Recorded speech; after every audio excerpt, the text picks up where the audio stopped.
निषेध आंदोलन करताय, मूक आंदोलन करताय, काय कारण आहे, काय करताय? राजकोट किल्ल्यावरती युगपुरुष छत्रपती शिवाजी महाराजांचा जो पुतळा होता तो 7-8 महिन्यापूर्वी त्या ठिकाणी त्याचं उद्घाटन झालं होतं। त्यामध्ये अवघ्या 8 महिन्यातच तो दुर्घटनाग्रस्त झाला।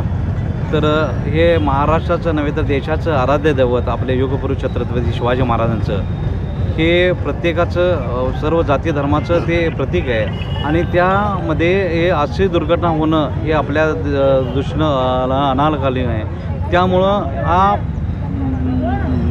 ज्या कॉन्ट्रॅक्टरनी ज्या आर्किटेक्टनी ते जे केलं ते फार चुकीच्या पद्धतीनं त्या ठिकाणी कॉन्ट्रॅक्ट झालं असेल किंवा जे ज्यांना ते बांधण्यासाठी दिलं तर त्या आता यापुढं भविष्यामध्ये सरकारनं लक्ष घालून ते कुठलीही त्रुटी न ठेवता चांगलं भव्य दिव्य असं महाराजांचं स्मारक व्हावं आणि ते आपल्या सर्व महाराष्ट्राचं नव्हे तर देशाचं आराध्य दैवत आहे ते त्यामध्ये कुठले ठेवू नये, उणीव ठेवू नये एवढीच यासाठी आपण सर्व कोल्हापूर जिल्ह्यातील सर्व राष्ट्रवादी काँग्रेस पक्षाचे सर्व पदाधिकारी या ठिकाणी मूक आंदोलनासाठी बसलेले आहेत।